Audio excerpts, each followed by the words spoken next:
Obia wa talk pe o. Democrats for South say Mambo Road, we need to we do. And now when you le ba le come in era we to boy Dr. Blood of Ubogyobo. Also chairman Ubogyobo Youth. Baba wa to wa pe o, esu wa ri wa o.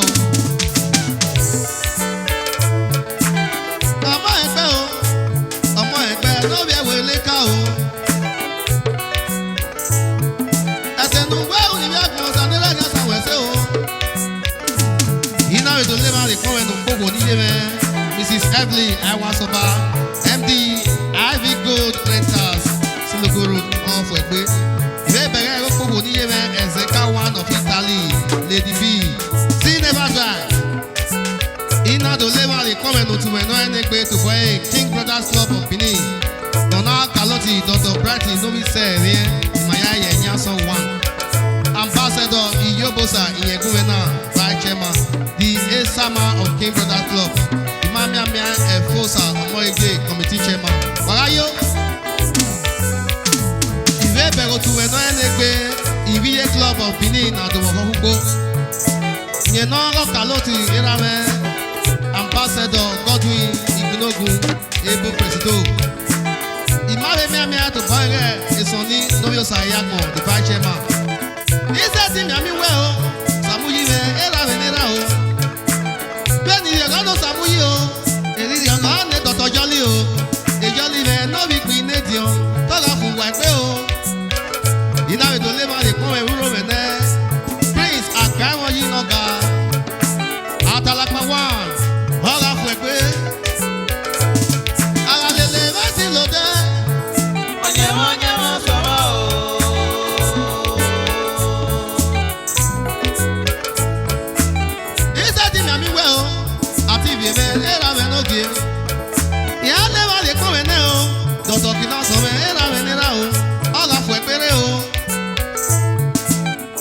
To live on the Covenants, Mobet Matty, Prince, Osaume Ogie, the Mayaye, Oye Property.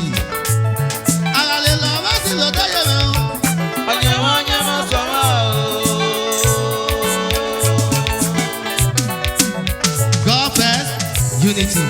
God first, unity. Unity, power. Powerful man. To boy Baba Christopher, no ta Soviet, the Mayaye, Dr. Izobu, Ebo Presido, Ayo. Imame Miami well, not very jolly no week religion, Vice Chairman. Dr. Billy O, a Billy man, the young Yeke, Alalele Vasilote.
zo bi ko pa ne wo me agwa. Awa. We so che ma o ge na. Ya le ba le po me na o. E lo ki me no bi se abi ke. E bo ya ye mojo. Sunday. Itole ma je re o. E pule me no bi to wo ji o. To la fu e pere. Isa ti me bo me o. O pe bo na na bi ame. Ire no wi na na bi ame ye me o. Abi ogun me no pe wo me na so. E wo bi opa me no pe wo me na o. To la fu me pere. Itole wa le po me na o. Won ko ma me no bi pin na wa ya. Jonko era me mo bie. Ona ajo we. Ola fu we gbe o. Ara le le me si lo de. Onyama sama o.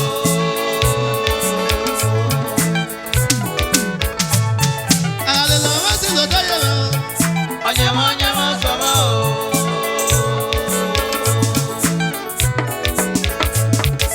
Ara na tire o. Aba wa tire o.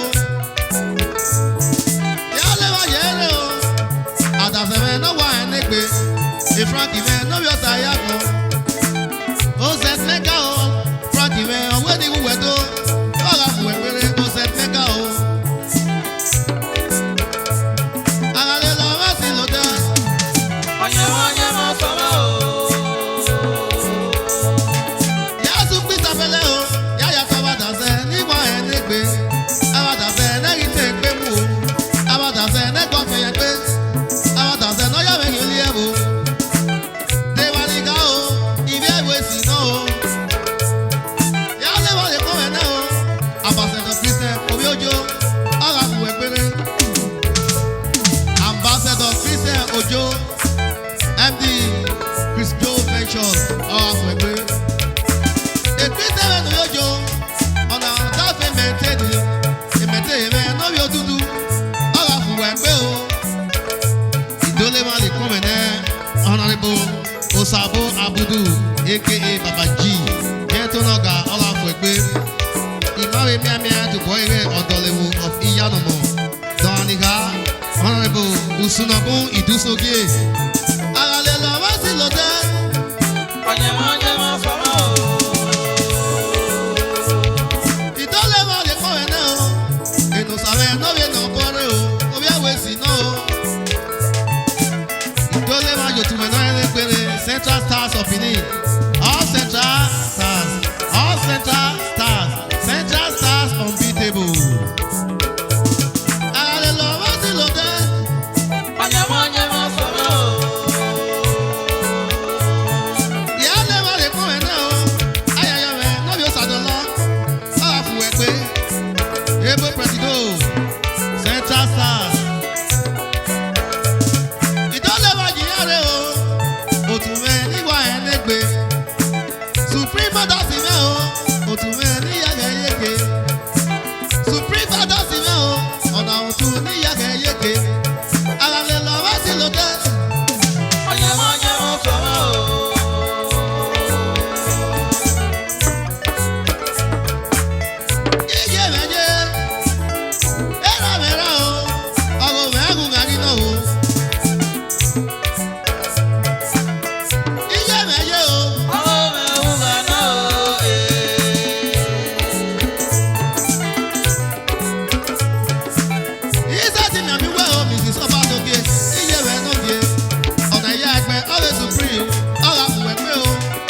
Ovi ọba nuwe.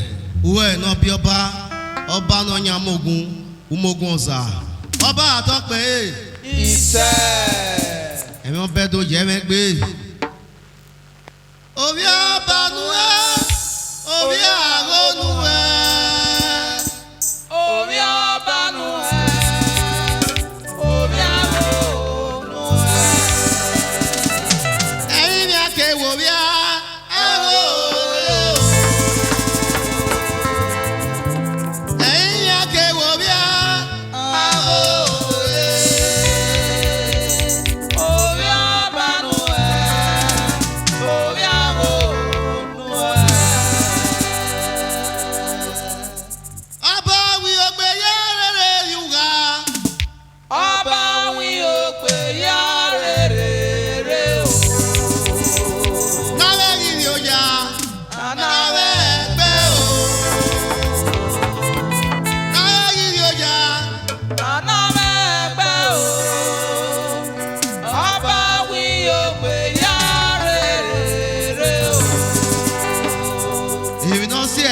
Donald your water kon ya fe Ọba ya iko Ọba ya na do adigwe to bedo to pa Ọba bo na ni adigwe to bedo Ẹ̀rù na mu yu e o na mo ade Ona do mo ya na ro bedo Ona do boy pa ade ona do digwe mo eru ni ba kale baba E je ye digwe to baba re yo Ọba to pe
Igbe ma ba ya fe, ewo ni uge no de o baba. Ego pegbo ni bo nyanya, ewo ni uge no de o baba. Uta gba me no pe wo, ewo ni na ri me de o pebo. Destiny no bua, owo ni ari ave o baba.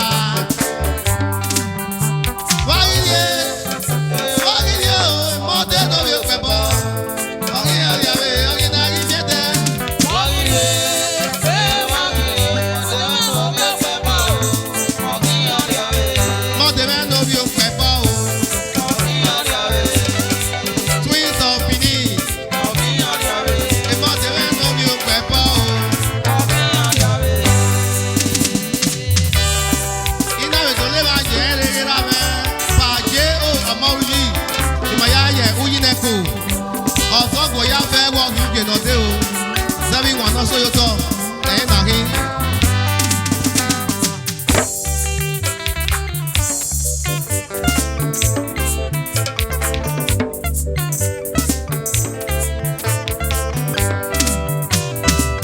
Ó sì sí iná wẹ̀ ya fẹ́ mẹ́wọ̀ mọ́. Alubase. Àti ẹ̀wẹ̀ náà wẹ̀ ya ká ló dẹ́ o. Alubase. Àwọn wẹ̀yẹ̀ wẹ́lẹ̀ wà rẹ̀ mọ́. Alubase. Alubase. Àmọ́ yìí ni bàbá o, ọ̀rin àríyá rẹ̀ o. Bàbá, ọ̀rin ń kẹ̀nà dé àríṣẹ́tẹ̀ rẹ̀ gbọ̀n náà yóò wá. Ògùn náà gbọ́lé ẹ̀ o, ayọ̀ ya ni mọ̀lẹ́gì ẹ̀ bàbá. Uyi nẹ́kọ̀, ọ̀rin náà yìí mẹ́tẹ́ o. Ó sì sí iná wẹ̀ ya fẹ́ mẹ́wọ̀ mọ́. Alubase. Ọbẹ̀ wẹ̀ lọ wẹ̀ ya ká ló dẹ́ o. Alubase. Àṣẹ̀kẹ́ yóò wọ́n yóò máa lẹ́bẹ̀ rí mẹ́. Alubase. Alubase. Lólé máa jẹ́ ẹlẹ́ra kọ̀ọ̀nà rẹ̀ yìí. Ìyẹn náà sàlóbítò àláwùwà bàbá ẹni yéwé wò. Sẹ́bí wọn náà yàwó yá màá yóò tọ̀ ẹ̀ nàrí. Ó wẹ̀ náà yóò kú. Kàmẹ́ ìrẹ́lẹ́dẹ́, kọ́nẹ́ tó mẹ́rin wọ̀, kọ́ ní ilé ẹgbàá. Ó wẹ̀ náà yóò kú. Kàmẹ́ ìrẹ́lẹ́dẹ́, kọ́nẹ́ tó mẹ́rin wọ̀, kọ́ ní ilé ẹgbàá. Ó wẹ̀ náà yóò kú láwo. Ó wẹ̀ náà yóò kú ìrìn ayé. Ẹ̀pára ń wá ìyàwó kí àríyá rẹ̀ o bàbá. Bàbá lo bítò ọ̀rẹ́ náà yìí mẹ́tẹ́ o.